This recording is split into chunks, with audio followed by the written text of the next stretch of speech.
All right, so let's then move on, and I will briefly introduce our speaker today, Vidya Madhavan. I think most of you know her anyways, but for those who don't, let me just very briefly run through her past. So she did a PhD in the Boston University, graduating 2000 in the group of Mike Cromie, working on magnetic atoms and surfaces. And there's, for example, the classic STM quantum paper in Science 98 is her work. Then she moved to UC Berkeley with a group of Samish Davis for 3 years. And there again, there are a couple of Science and Nature papers that most of you have heard about on high TC superconductors. That's again Vidya's work. In 2002, she joined the faculty of Boston College and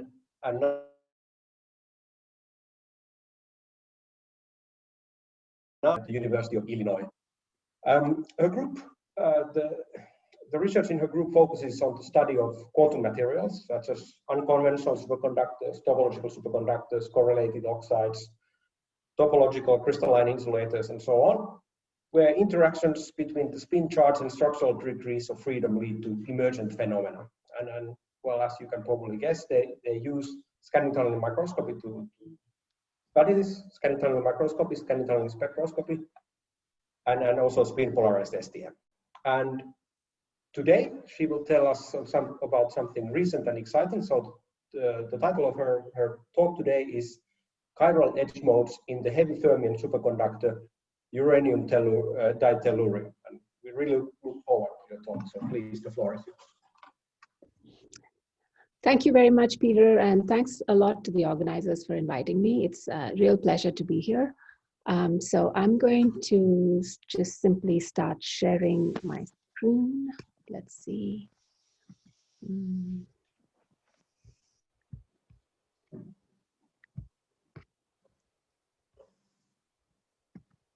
Okay, can everyone see this? Yeah, looks good. Okay, good. Okay. So yeah, so today I'm going to be talking about scanning tunneling microscopy studies of this newly discovered superconductor, uranium ditalaride. While the material has been known for many years, but as a heavy fermion compound, it's only recently that it's been discovered to be superconducting.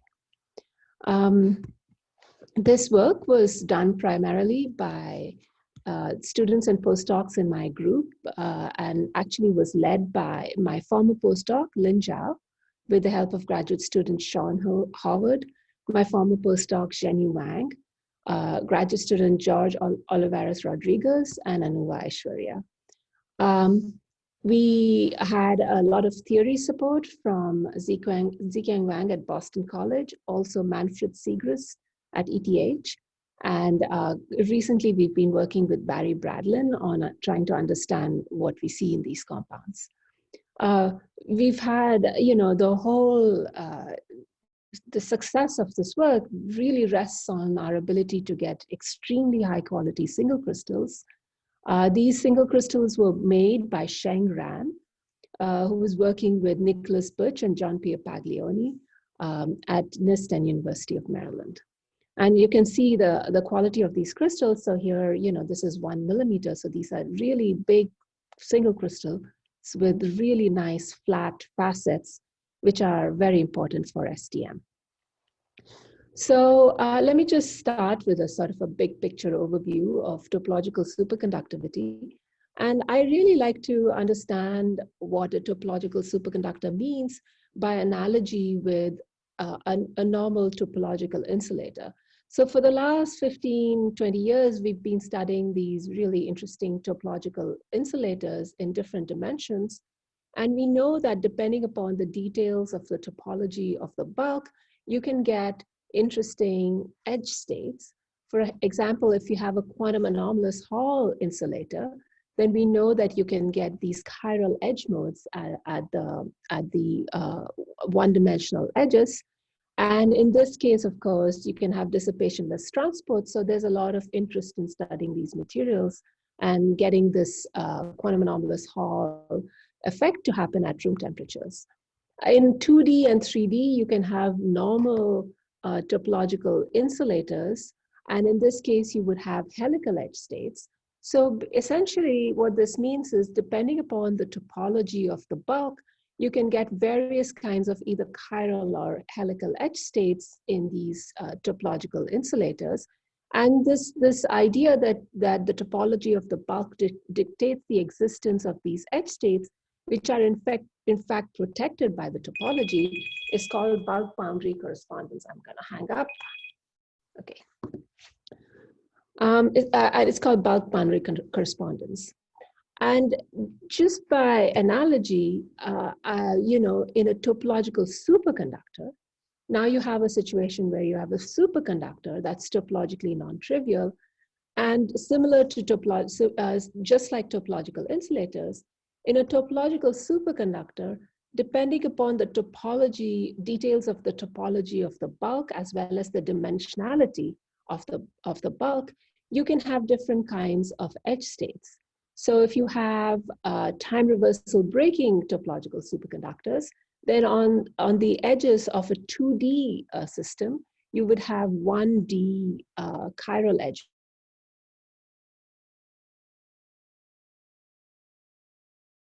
Topological superconductors, on the edges, you would have helical edge mounts. So these topological superconductors are actually a fundamentally new phase of matter. By this, I mean that you cannot actually adiabatically go from a normal superconductor to a topological superconductor without closing and reopening the superconducting gap.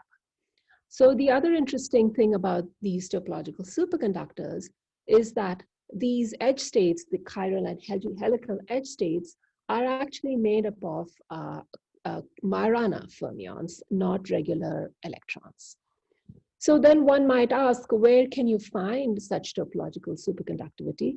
And it's been shown by many theoretical works that one place to look for a non-trivial topological superconductivity is in a triplet p-wave superconductor. So a lot of the superconductors we've been studying for the last 50 or 100 years are all spin singlet pairing, where the Cooper pairs are composed of electrons with opposite spins. But we've known for a very long time that you could also have odd parity superconductors where equal spin electrons pair up to create the Cooper pairs. And when you have such a triplet pairing, then the angular momentum must necessarily be either P wave or F wave and so on. And so it's these triplet superconductors where there's a high chance of getting non-trivial topological superconductivity. Now, whether or not a triplet superconductor is topological depends on many details, including the dimensionality of the compound, the actual details of the band structure, including whether the band structure is 2D or 3D, the details of the order parameter, and so on. But in any case, these are actually really good platforms for if you want to look for these kinds of topologically non-trivial superconductors. One way to understand why triplet superconductors, one way to understand their non-trivial topology is to realize that the low energy excitations of triplet superconductors are actually naturally Majorana fermions. And the way to see this is the following. So the condition for a Majorana fermion is that the creation operator and the annihilation operator must be identical to each other. So they're the same operator. So if you look at this condition, you realize that what you really need to realize something like this is particle-hole symmetry, which naturally happens in a superconductor.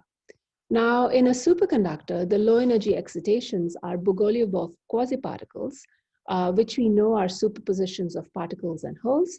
So here's a creation and annihilation operator for these low energy Bogoliubov quasiparticles in a superconductor. And you can see that they're composed of electrons and holes with some, with some weight. So we can tell you how much electron and hole you have in this Bogoliubov quasiparticle excitation. So if you want to set the creation and annihilation operators to be equal to one another, then here are the conditions. So you want these two to be equal. that means that UK must be equal to VK, meaning that you want to have an equal proportion of electrons and holes in this Bogoliubov excitation. And that you can do by engineering the band structure. However, we still have a problem for ordinary superconductors, which is that if you want these two to be equal, then you can see very clearly that these spins are flipped. So when you have spin singlet pairing, the low energy excitations are not Majorana fermions. And in order to convert these into Majorana fermions, what you would like to do is somehow get rid of the spin degree of freedom. So there are many ways to get rid of the spin degree of freedom. As it turns out, you can do it by strong spin orbit coupling, but you can also do it by actually looking at a triplet superconductor where the Cooper pairs are actually the same spin channel. So in a triplet superconductor, you can basically get rid of these spins because they don't matter anymore. And you can see that the low energy excitations of a triplet superconductor are actually naturally Majorana fermions. So let's ask, where can we find these triplet superconductors? And in fact, unfortunately, as it turns out, there are very few solid state superconductors that we think might have pairing in the triplet channel. I just list a couple here. So uranium, germanium-2 under pressure is thought to be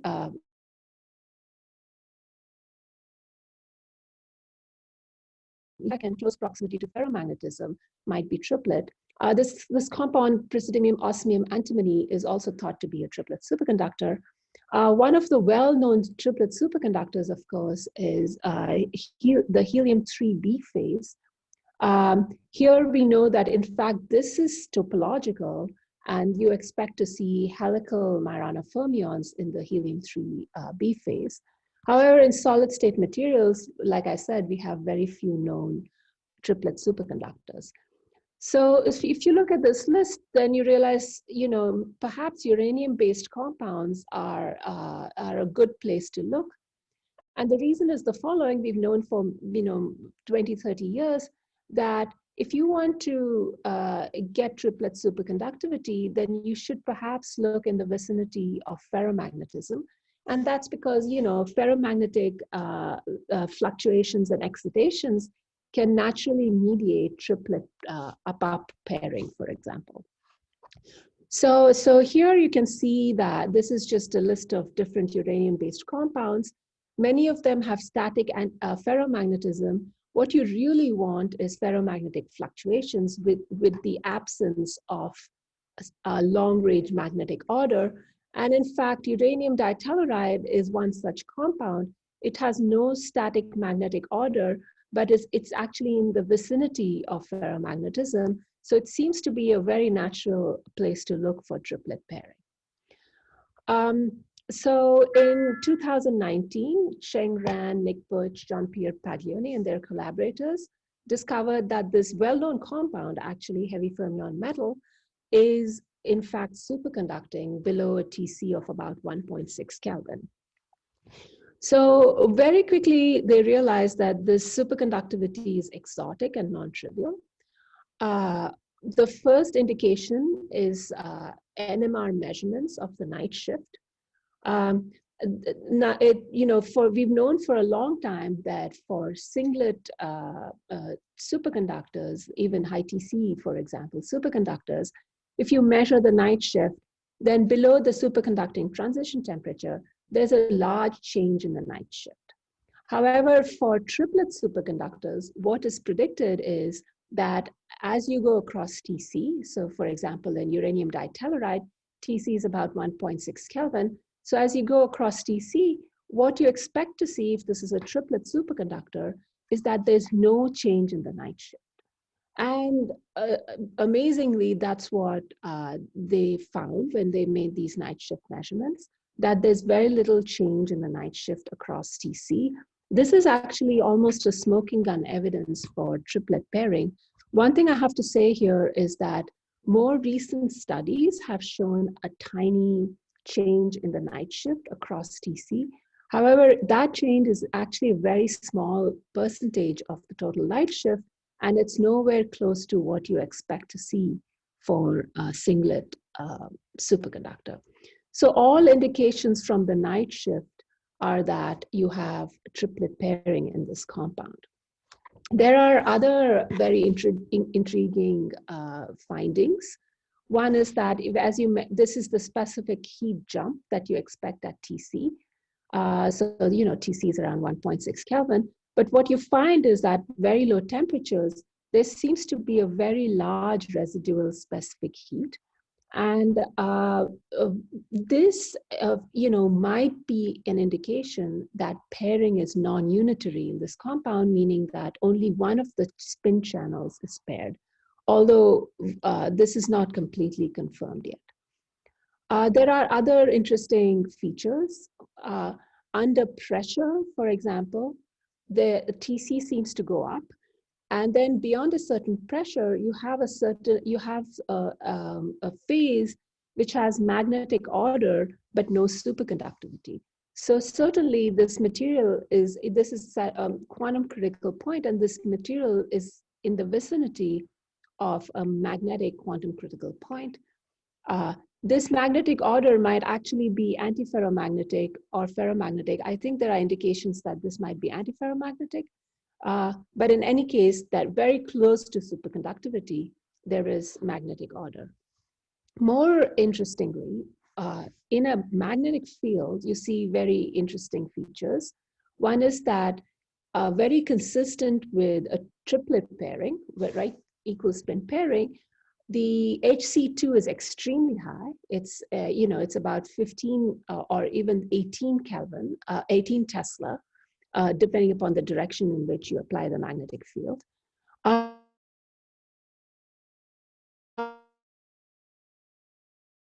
Superconductivity, which is also extremely surprising. So if you take all of this into account, you realize that this is a very interesting superconductor for many, many different reasons.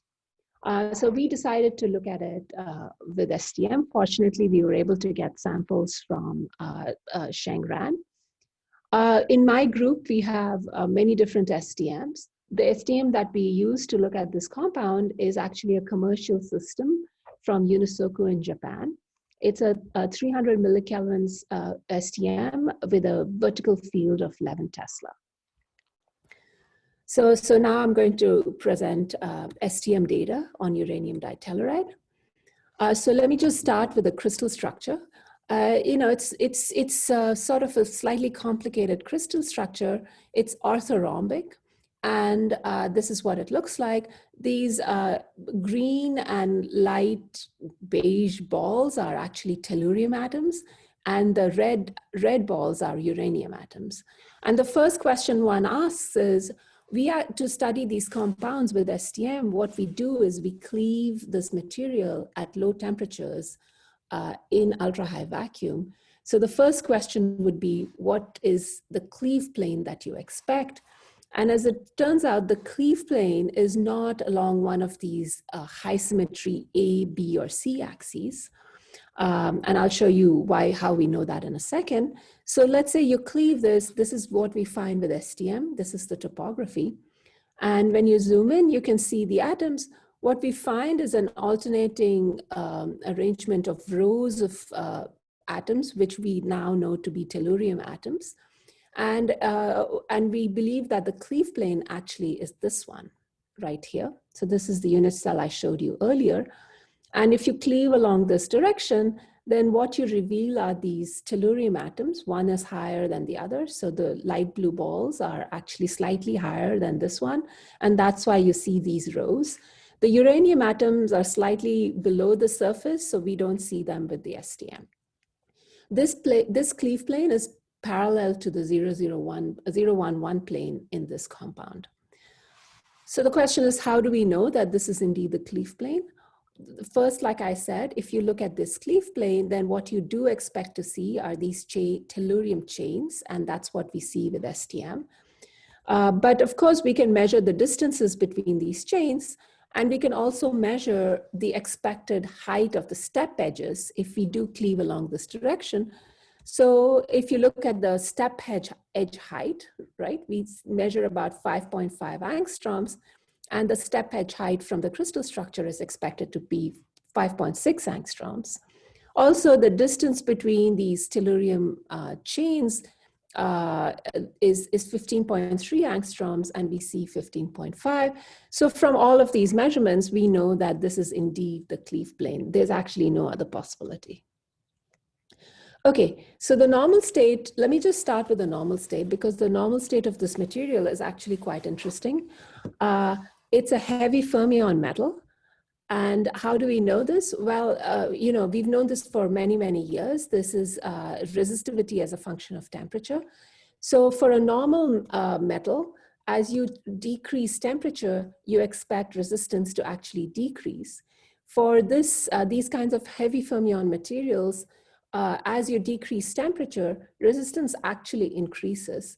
And we know that this is because of the interaction of the conduction electrons with localized moments that exist in this material. These localized moments exist, they live on the uranium sites.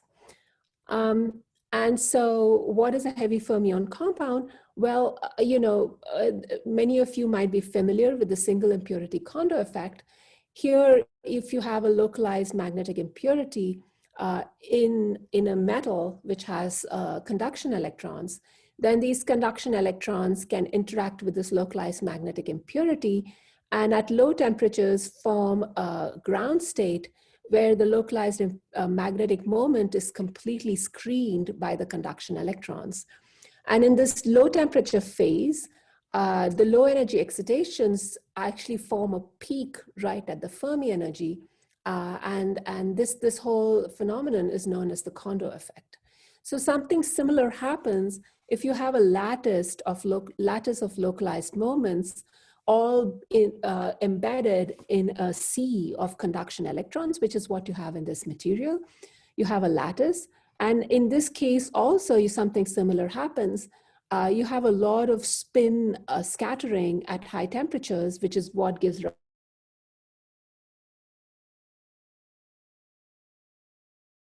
cool down. These localized moments are in fact screened by the conduction electrons of the system. And at very low temperatures, you can see a sharp peak at the Fermi energy. If it's a metal, you can see a sharp peak at the Fermi energy, which is actually similar to the Kondo resonance that you find in the single impurity Kondo effect. This is in fact a band. And in this case, it would be a very heavy band of F electrons that lives very close to the Fermi energy. So what you expect to see when you do STM measurements is a sharp peak in the density of states close to the Fermi energy, which is this very heavy band. Now, when you do STM measurements on anywhere, essentially, this is a representative spectrum, but this is what it looks like everywhere on the compound. This is 0 is the Fermi energy, and what you see is this very strange line shape. Notice this energy scale. This has nothing to do with superconductivity. So this is a pretty large energy scale. So actually the question is, what is this funny line shape? And we know what this line shape is. It is actually something called a Fano resonance. So let me spend just a second talking about this line shape. So if you have a sharp peak in the density of states, and you tunnel into it using STM, and this, let's say this peak coexists with another band of some other band, then what can happen is the tunneling electron can either tunnel into the sharp peak or into the conduction band, and there can be an interference between these two tunneling processes. Now, normally, if you have very strong coupling to this localized resonance, then you would just see a sharp peak in the density of states. However, if this coupling to the localized resonance is weak, because maybe it's because of orbital effects, like it's made up of F or D electrons, then you can have a very funny looking line shape, which looks like this. And this was first observed actually in optical spectra, and also seen in STM in the 90s. So this line shape has a very simple form. And you can fit this formula to this line shape and obtain both the width of this resonance, right? It looks funny, but you can obtain the width of the resonance, the position of the resonance, the width and the position of the resonance by fitting. So, this is a single impurity Kondo effect. So you can see it looks pretty much like this. This dotted line is a fit. And from this, we were able to get both the width and the position of this resonance. Similar line shapes have been seen in other heavy fermion compounds. So in fact, if you look at our data, you can fit it with this Fano resonance. And from this fitting, we can get the width of the resonance, which is about 3.6 MeV. And from that, we can get an approximate Kondo coherence temperature of 30 Kelvin. And if you compare that with susceptibility measurements on this compound, it's very similar. Below about 30 Kelvin, the susceptibility tends to go down, which is a signature that the localized moments are actually getting screened. Okay, so this is just the normal state, which is pretty high temperatures compared to TC. So the question is, what happens below TC? And so now we want to zoom into a very small energy close to the Fermi energy below a millivolt energy scale. So let's do that. So at 300 millikelvin, if you obtain, this is the topography, if you obtain spectra along any random line on the sample, this is what the spectra look like. This is 1 millivolt, and so at very low energies, at about a scale of 250 microvolts, you see a small dip in the density of states. Is there a question?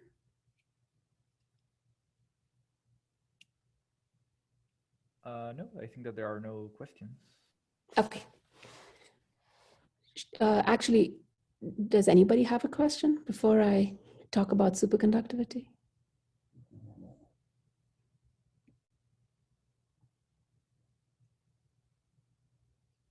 Okay, all right. Is there a question? I'm beginning to see some chat. For the moment, no, but don't worry, we will let you know if there. Okay, all right, okay. Thank you. So this is an extremely shallow dip, okay? Just to give you a sense of how shallow this is. This green spectrum, it was measured using the same instrument on this other superconductor, molybdenum, tellurium, selenium, and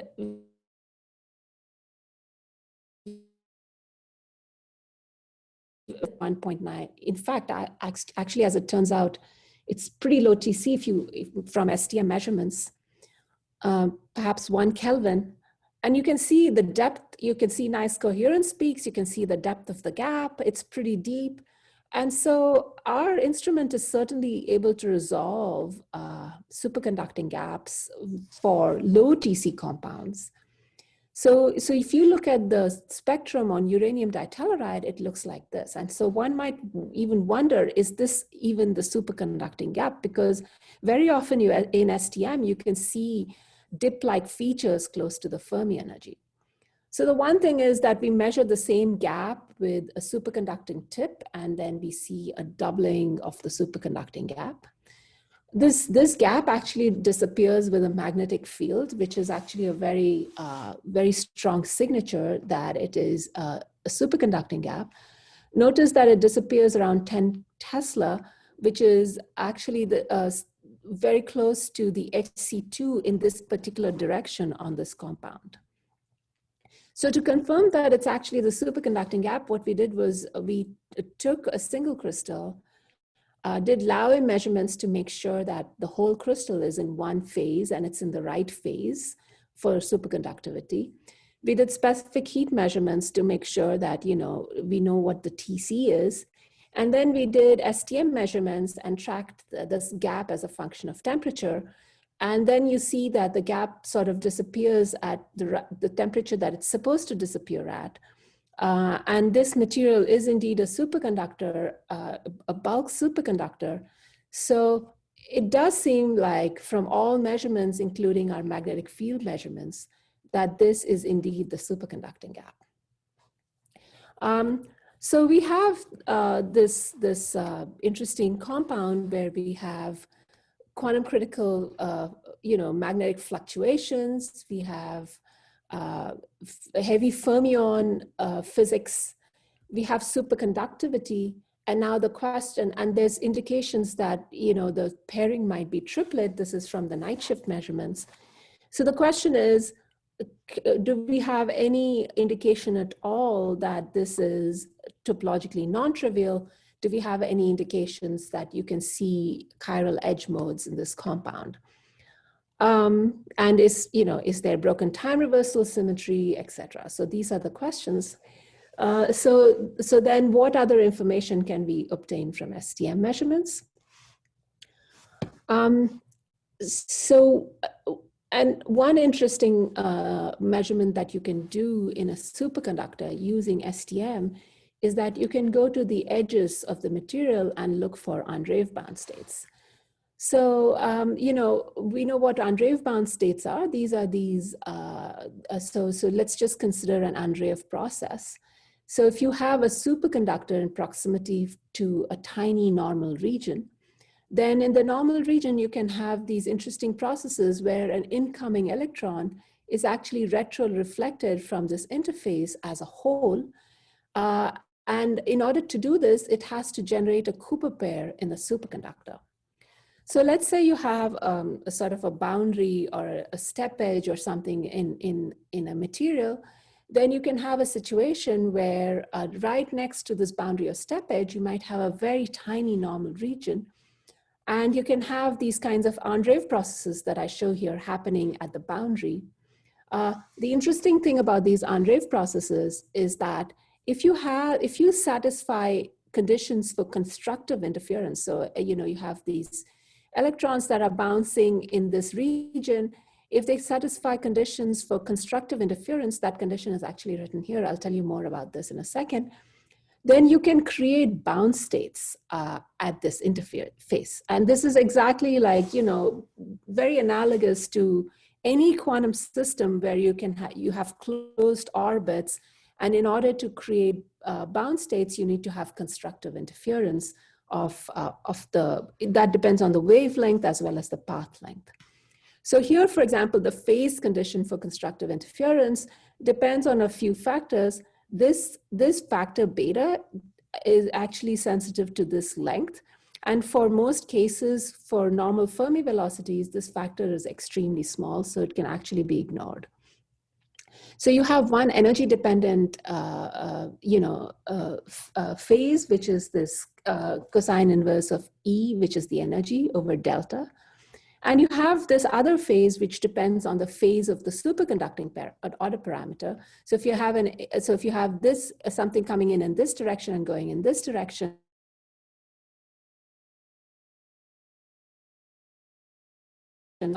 components of this phase. If this net phase is equal to 2n pi, then you get Andreev bound states at these edges. So the nice thing about these Andreev bound states is that they can, yes? Maybe before you go on, there was a question from the audience, from Abdu. Is it normal to have low coherence peaks for a topological superconductor? Not necessarily. You're talking about our spectra, I assume. Is this what you're talking about? Yes. Okay, yeah. No, I don't see why you shouldn't have coherence peaks. One thing I have to say is that so TC is low, so coherence peaks might be broadened a little bit. But these tiny little coherence peaks, which are almost not there, and this very shallow depth, we don't really understand why this is happening. I mean, we have measured many different superconductors, even with lower TCs, and we see nice coherence peaks and deep superconducting gaps.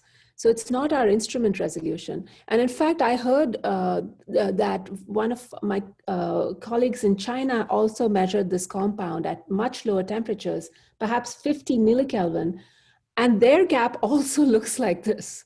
Oh, okay. So So yeah, I don't know. One thing is, later in the talk, I'll talk about the consequences of topological superconductivity. One of the consequences is on the boundaries, the surfaces, side surfaces, etc. You should get, topological. You should get Majorana fermions, and these could be two-dimensional states, and they should fill up your superconducting gap. So in fact, the shallowness of this gap might already be an indication that you have, extra Majorana fermions on the surfaces of this compound, which we are sensitive to with STM. But that doesn't really tell you why the coherence peaks are not sharp. I was thinking about something washing the phase rapidly. I mean, above. So there is something going on in this compound. That's correct. So there is, and I don't have that. I didn't want to show this data because this is a colloquium, but we do see oscillations of the superconducting autoparameter over very small length scales. So that's in our paper. You can look it up. And you might be right. Maybe that's why the coherence peaks are so suppressed. But we can talk more later. Sure. Okay. Vidya, sorry for interrupting. There's another question in the chat, which is why the coherence peaks are not symmetric, that the left peak seems a bit higher than the right one?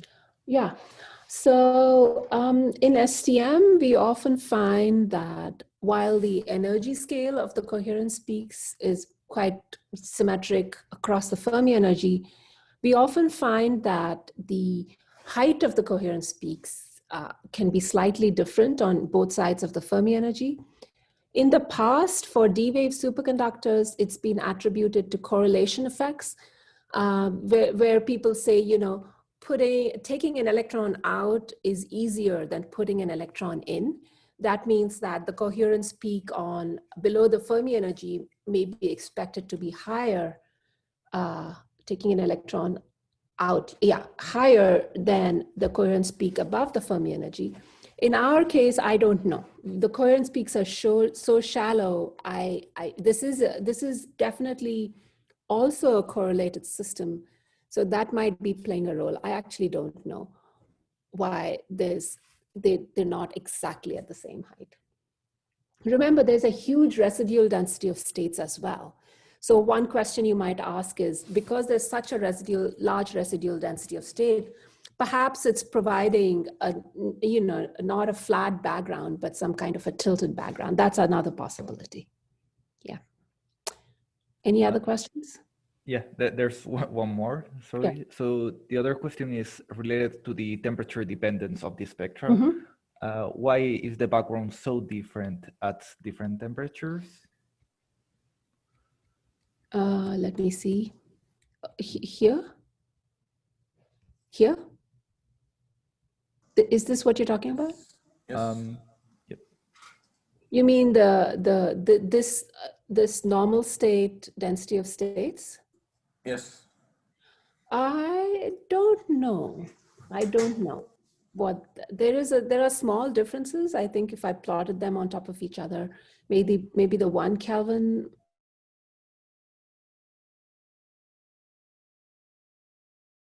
compared to these others, right?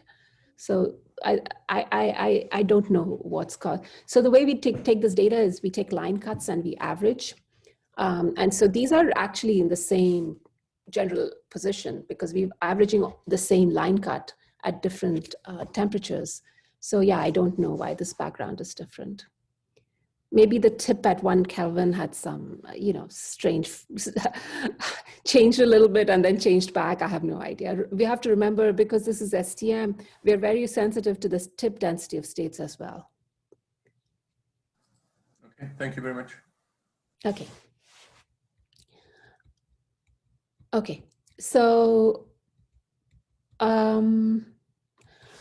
yeah, these Andreev bound states are really nice because they can actually tell you a lot about unconventional superconductors. So for a D-wave superconductor, for example, which is a singlet superconductor, you can differentiate, you can tell it's D-wave if you have the situation where a step edge in one direction gives you a zero bias Andreev bond state, that means it's a peak in the density of states inside the superconducting gap at zero bias, whereas a step edge at the 45-degree direction will not give you such a zero bias Andreev bond state. This is for a D-wave superconductor. And the reason is actually, it's quite easy to understand. So if you leave this path length based phase aside, if you want a zero bias peak in the density of states, that means E equals 0. That means this cosine inverse, this gives you pi, okay? So that leaves you with this phase here, which is related to the superconducting order parameter. So depending upon the direction of these lobes in the D-wave order parameter with respect to the step edge, this phase can be either pi or 0. And that's why you see differences between this kind of a step edge and a 45-degree step edge. So it's very cool. So if you went to a D-wave superconductor and you can find these step edges, in one case you would see a zero bias peak, and the other case you wouldn't see a zero bias peak. So what about a P-wave superconductor, which is what we are interested in because we think we have a triplet P-wave superconductor. So in this case, as it turns out, this condition is satisfied for a step edge in any direction. So it doesn't matter what the direction of the step edge is, because of the way the phase rotates in a P-wave superconductor. No matter what direction step edge you have, you always have Andreev bound states. So that's the first important thing. So that distinguishes a P-wave superconductor from a D-wave superconductor. The second thing is, for a P-wave superconductor, in fact, you can show that not only do you have zero bias Andreev bound states, but you have for certain step edges, you can have bound states that completely span the superconducting gap. So you see bound states at all energies inside the superconducting gap. And in fact, these are indeed the Majorana fermions that you expect to see for such chiral P-wave superconductors. So what I'm trying to tell you is that the physical process that gives rise to these Majorana fermions living on the surfaces and edges of chiral P-wave superconductors, or in fact, even helical P-wave superconductors, is the Andreev process. So this is the same process. So for example, in a wild superconductor, you expect to see these Majorana arcs on certain surfaces, and these Majorana arcs arise from Andreev processes. Okay, so hopefully you're convinced that looking at step edges is useful. So now let's look at step edges in uranium ditalaride. So, sometimes you see surfaces with no step edges, sometimes you see really nice step edges. And now this is a zoom in of a step edge, and I'm going to take spectra across the step edge. And so this is a large energy scale, by the way. So we're back to the, Kondo kind of energy scales. So as you sweep across the step edge, this funny dip is actually the Kondo resonance. The tip had some strange shape. So you have this Kondo resonance, which actually you see as you go across the step edge for all spectra. But what you find is that right at the step edge, these are spectra going from here to here. So right at the step edge, you see that at very low energies, you see a sort of a resonance developing, very close to the Fermi energy. So you can zoom in and do the same thing. So this is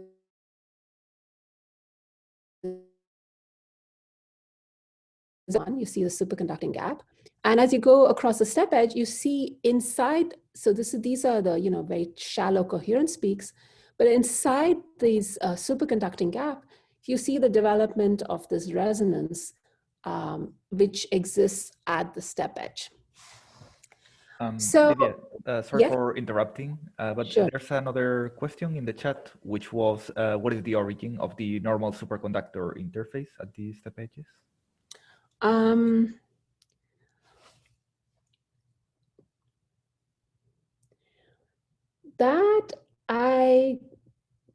It's hard to say. I mean, we are breaking bonds when you create a step edge. So you know, I don't know why you don't really need a large normal region. You only need these unrave processes to take place. So I'm not suggesting that there's a gigantic normal region near the step edge. That cartoon was to just explain how you understand bound states based on these unrave processes. But you can have unrave processes happening at interfaces, sharp interfaces as well. So just imagine that there are unrave processes happening at the step edge that give rise to bound states inside the superconducting gap. Yep, thanks a lot. Okay. Okay, so first you see this interesting resonance inside the superconducting gap. But what was really intriguing was the following. When we measured different step edges, what we found was that this resonance, the position of this resonance, meaning whether it's below the Fermi energy or, so this is the Fermi energy, whether it's below the Fermi energy or above the Fermi energy, changes depending upon which step edge you're looking at. And in fact, it changes systematically. So here is a step up. So this is a terrace, right? This is a high region. This is a low region. And in fact, on this side, you see resonances below the Fermi energy. This side, you see resonances above the Fermi energy. And this is a trench. And now on this side of the trench, you see resonances above the Fermi energy. And on this side, you see resonances below the Fermi energy. So by looking at, hundreds of step edges, we've established that what really determines whether you see a resonance below or above the Fermi energy is essentially the direction of the normal to this facet, so this step edge. So if the direction of the normal is in this direction, then you see a resonance above the Fermi energy.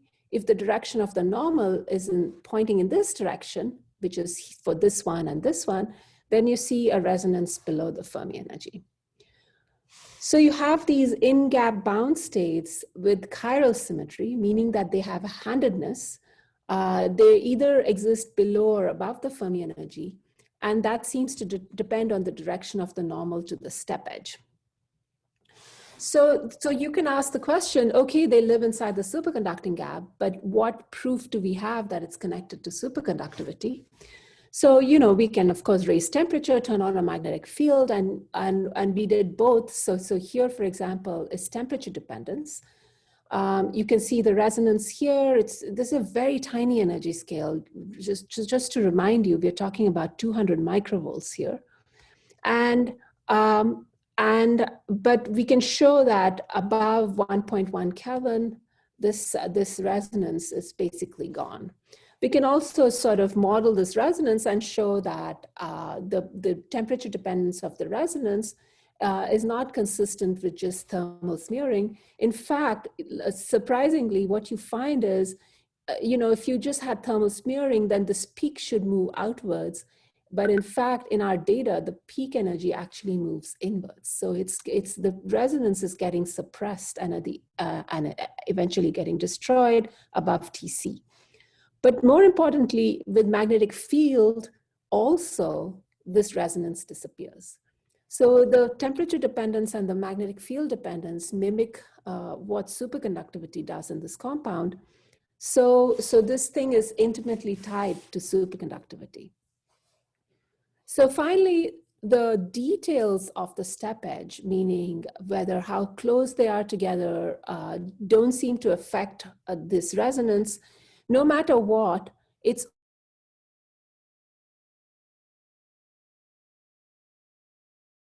actually determines whether it's below the Fermi energy or above the Fermi energy. So if you ask yourself, what does this mean?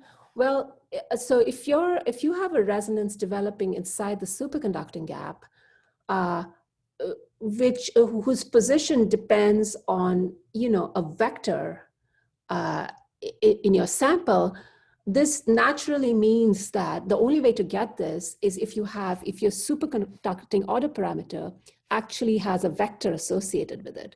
What I'm trying to say is that this indicates that superconductivity knows about direction. So it can differentiate between one direction and another direction. So that's it. That's the most important thing from this data is that in order to get this kind of phenomenology, which is connected to superconductivity, you must have a superconducting order parameter that has a vector associated with it.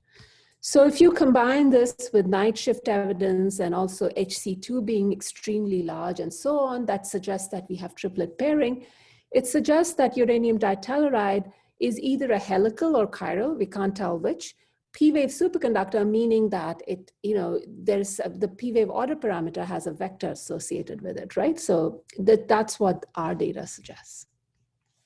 But there are many questions in our data. The first one that might have already occurred to you is that there's a problem with particle-hole symmetry in our data. So normally in a superconductor, if you measure in-gap states or you vortex core states or anything, you should have states both below and above the Fermi energy. And this is natural because the low energy excitations of a superconductor are actually Bogoliubov quasiparticles that are composed of particles and holes. So now in many cases, if you go to one spatial location, you might see only one state, either below or above the Fermi energy. But if you integrate in real space, then you restore this. So in some other position, you'll see the state above the Fermi energy and so on. And if you integrate over a small region in real space, you will sort of see features symmetrically both below and above the Fermi energy. Their heights may be different because you might have different compositions of particles and holes. However, the symmetry must be there. In our case, if you go to a particular step edge, no matter how much you integrate, we see states only on one side of the Fermi energy. And on the other side, strangely, instead of seeing a peak, what we see actually is a dip. So there's a suppression of density of states on the other side of the Fermi energy. So you can see this in this line shape as well. You see a peak here and a dip on the other side. So where is that other state? That's one of the questions one might ask. So what happened to particle-hole symmetry? Of course, if you integrate over the entire sample, you do restore particle-hole symmetry, right? But if you integrate over a small region near the step edge, you've broken particle-hole symmetry, which is very surprising. So now step edges break inversion symmetry, but actually that's not enough to explain this line shape. So let's say you have on the surfaces of this material or on the edges, let's say you have these kinds of Majorana fermions that are propagating and that they have linear dispersions. This is what you expect for a topological superconductor. However, when you break inversion symmetry, what you expect to see on the step edge is either this branch or this branch. And no matter what, these things still have particle-hole symmetry. So what if you had chiral edge modes or chiral surface state modes? Is that enough to explain this line shape? So let's say that on the surfaces or on the edges of this compound, you have only one branch with this kind of linear dispersion. So is that sufficient is the question. The problem is just by itself, it's not, because these things also have particle-hole symmetry. However, if you invoke one other thing, and the question is, what is that one other thing? And I can give you one example of what that could be. Then if you combine the existence of these kinds of chiral modes with that one other thing, then you can explain this kind of line shape. Okay, so it's 10:55. I have to know how much time I have.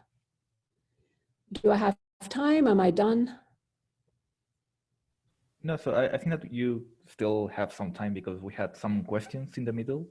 Okay, so I'm almost at the end. I just wanted to, yeah. Okay, so now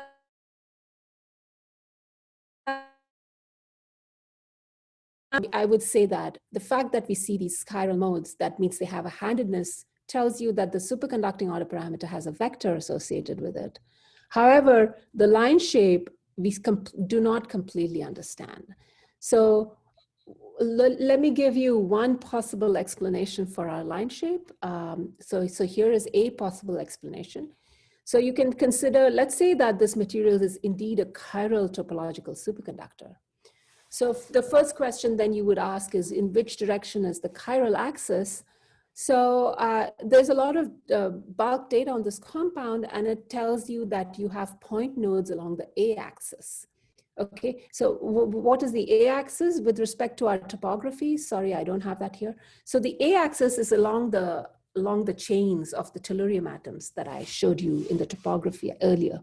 So in that direction, we have point nodes. So by symmetry, the chiral axis might lie along this A-axis. In that case, what you expect to see, if this is indeed a chiral topological superconductor, is you expect to see these circulating Majorana modes, which are circulating, on these surfaces of the superconductor in one direction or another direction. Remember, time reversal symmetry is broken now. And so depending upon the direction that the order parameter picks, these modes might be circulating this way or this way. And these modes would have a dispersion, linear dispersion, and you would see just one branch, right, on a given face. So let's assume that this is our scenario. Then what do we need to see what we see? What we need is the following. We need to have this kind of momentum selective tunneling, meaning that when you go to one step edge, you access only one moment, just moment, let's say positive momenta. And when you go to the other step edge, you access only negative momenta. So how might this happen? Well, it may perhaps, and this is just speculation because there's no theory really yet to explain the line shapes that we see. Perhaps as the electrons are tunneling in, electrons with momenta going this way are, sort of blocked, and electrons with momenta going this way tunnel into the system. And so you sort of have some momentum selective tunneling. And this is the only way to actually explain the line shapes that we see. So this is, a possible explanation. Okay, so this issue of line shape is actually, in my mind, still an open question. Okay, so before I finish, there are two other things I'd like to say. So I'm speculating that this might be a chiral topological superconductor. So is there any other evidence? One piece of evidence is that, Jean-Pierre Paglioni and Aaron Kapitulnik have done Kerr effect measurements, and they found that actually there are strong indications that time reversal symmetry is broken below TC in these compounds. The other thing is that, remember I was telling you at the beginning of the talk that if you have a P-wave superconductor, then no matter what direction the step edge is in, you should see bound states inside the superconducting gap. And in fact, this is one direction, this is along the A-axis, but we also find 45-degree step edges. And at these 45-degree step edges, we find bound states centered at the Fermi energy and spanning the superconducting gap, mind you, at these step edges. So the fact that we see bound states along this step edge as well as the 45-degree step edge, sort of rules out D-wave order parameters and also rules out S-wave order parameters. And is strongly supportive of a P-wave order parameter. Okay, so that's it, I'm done. I didn't show you this. I didn't think I would have time, but what we find is, we find intra-unit cell sort of oscillations of both this Kondo resonance as well as the superconducting gap in this compound. We see these so bound states inside the superconducting gap, which certainly have a handedness and perhaps indicate that we're actually seeing evidence for chiral edge or surface states. There are many open questions. You know, as I said before, it's really important to know whether the band structure is 2D or 3D. There are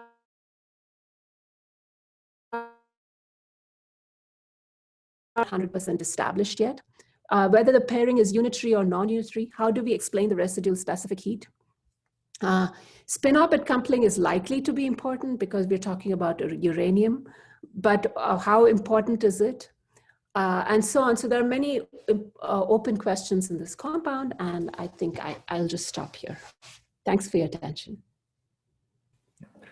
Thank you, Vidya, for this really wonderful talk and for showing us these really inspiring results on this compound. There's certainly a lot of extremely interesting physics here, and it has been really wonderful to hear about this. So now we have some time for questions, and if you have questions, you can either raise your hand or write them in the chat. And we can perhaps start with one question that was in the chat before, which is if the phenomena that you see is the same if you flip the scan direction? Yeah, that's a really good question. So yes, so I understand what you're asking. Certainly from our data, it seems like the order parameter below TC is, for at least large regions of the sample, is pinned to one direction. So we haven't yet found domains. And if from one sample to the other sample, these things get flipped around. So whether, you know, this step edge has a peak above or below the Fermi energy is sample dependent. But for a given sample, we haven't been able to find domains where this flips. Yeah. Yeah, great, thanks. Can I ask one? Yes, please go ahead.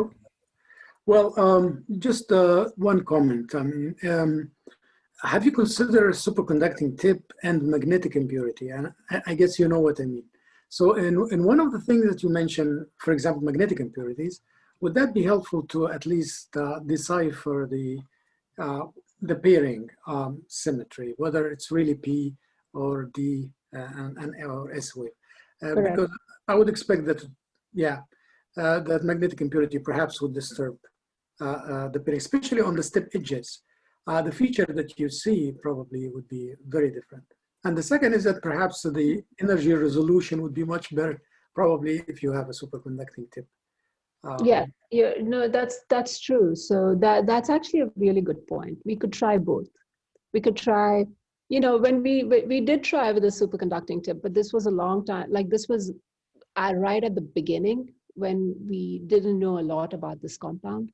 And since then we haven't tried. So actually there are a few different things we have to try. We should try depositing magnetic impurities perhaps. Or doping with magnetic impurities. They'll travel right to the edges, perhaps.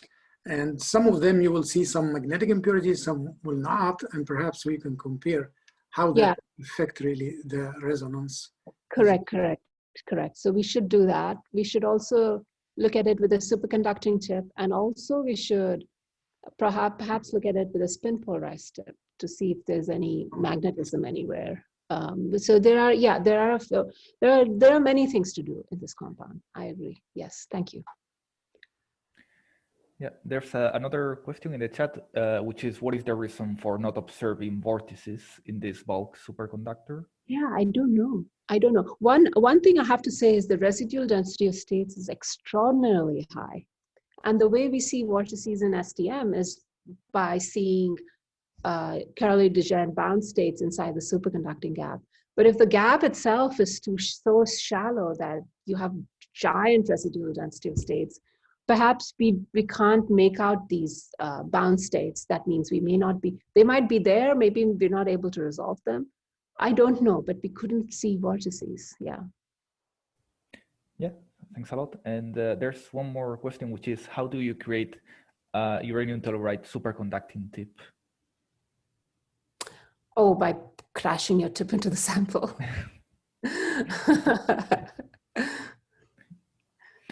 Yeah, and there's also one more question, which is if there's any experimental evidence indicating whether the p-wave pairing is spinless or fully spin polarized. Whether the p-wave pairing is, so yeah, no. You mean whether it's unitary or non-unitary? Or did you mean? I don't know. So don't say. Perhaps you can elaborate on this. Okay, so there are a few different possibilities. So there's non-unitary pairing where only half the spin.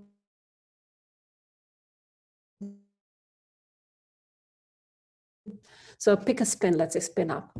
Those pair, but the spin down electrons do not pair. So that's a possibility, which is strange, but you know. But that's regular p-wave pairing. One thing I have to remind everyone is that this is an orthorhombic system. So it's not a tetragonal system. So you do have this problem where you know, for p-wave pairing, you want the two directions to be almost the same. However, in this compound, we find that, you know, we didn't know this earlier, but recent measurements, very careful measurements of specific heat from Priscilla Rosa's group and John Pierre Paglioni's group have shown that there are two transitions in the specific heat. So the first one might be a p-wave superconductor going in one direction, you know, maybe px. The other might be going in py direction. And once you go below both these transitions, maybe they're connected to each other by symmetry or something like that. And you get a normal triplet p-wave superconductor.